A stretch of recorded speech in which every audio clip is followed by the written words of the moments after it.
Angels Unawares is a bronze life-sized sculpture standing in St. Peter's Square.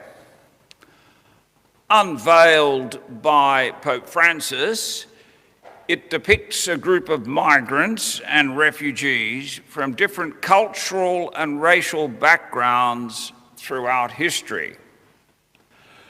They all stand huddled together, shoulder to shoulder, on a raft. And from the centre of this sculpture, angel wings emerge. The sculptor wished to emphasise the presence of the sacred among these refugees seeking shelter.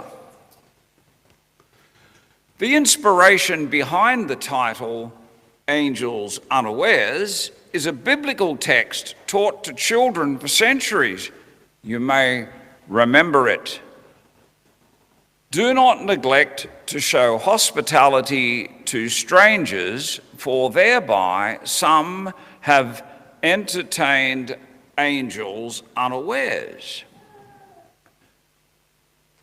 Now, when St. Paul wrote that text, he must have been thinking of Abraham entertaining strangers in tonight's first reading.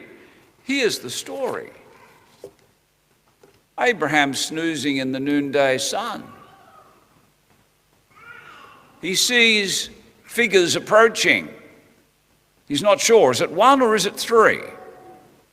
Three strangers.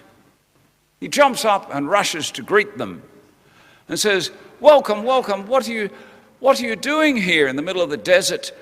Sit down, make yourselves comfortable, make yourselves at home, we'll get something for you to eat." And then he runs off to Sarah in the tent and says, quick, Sarah, you've got to prepare a meal, we've got visitors. And so Sarah gets busy. They have their meal. I'm sure they all enjoyed the conversation. Sarah returns to the tent. And the strangers, visitors, angels unawares, we don't know. But they prophesy. They say, this time next year when we return, your wife, Sarah, will have a son. Now Sarah overhears this and she laughs to herself because she's past childbearing age. And she thinks, this is impossible. It can't happen. I'm no longer fertile. But of course it did come about. It did come to pass. And it was God's way of fulfilling his promise to Abraham that he would have as many descendants as the stars in the sky. Abraham must have been wondering how on earth the Lord God would fulfill that promise when he had this elderly wife. But a year later, she held baby in her arms, and the baby was not named Leonidas, the Spartan. The baby was named Isaac, which means laughter. So the last laugh was on God, for whom all things are possible.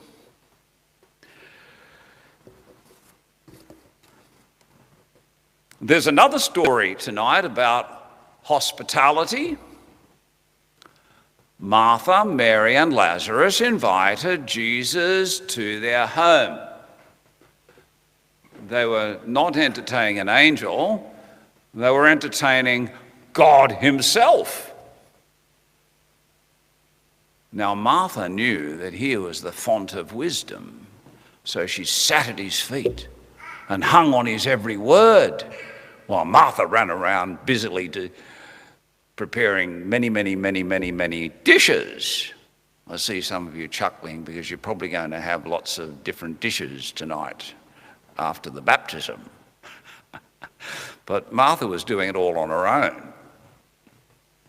And I wonder what Jesus said while Mary was sitting there. One of the things he might have said was something he says somewhere else. He says to the crowd, to the Pharisees and scribes, he says, look, when you have a dinner party, don't just invite those people that are going to return the favour and invite you to their place. Invite people that cannot return the favour, because then your reward will be great in heaven. He may have said that.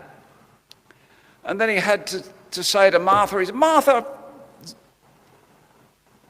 one dish is enough. Martha had to learn how to listen. Mary had to learn how to be active and listen.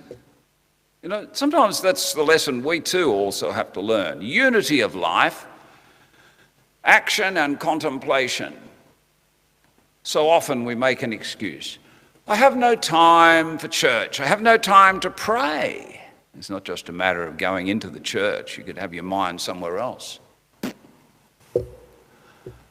But it's a matter of resting in God. It's a matter of contemplating God in our lives. How is he working in me? What is he trying to accomplish? Because in this life, we do have to learn how to contemplate.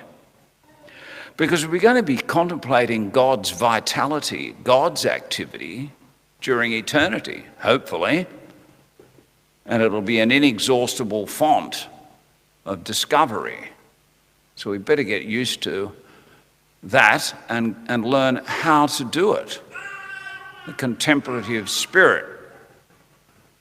But we have to learn how to go about being a contemplative whilst in the world, busy with mundane matters, trying to navigate one's way through the internet or talking to people on the phone,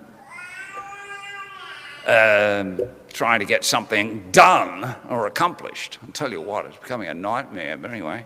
But there are things we have to do, and they just have to be done. But how to sanctify those things, how to find God in those ordinary activities, like a meal, how to make that a moment when we find God. Hospitality, welcoming strangers, because we never know who we might be entertaining.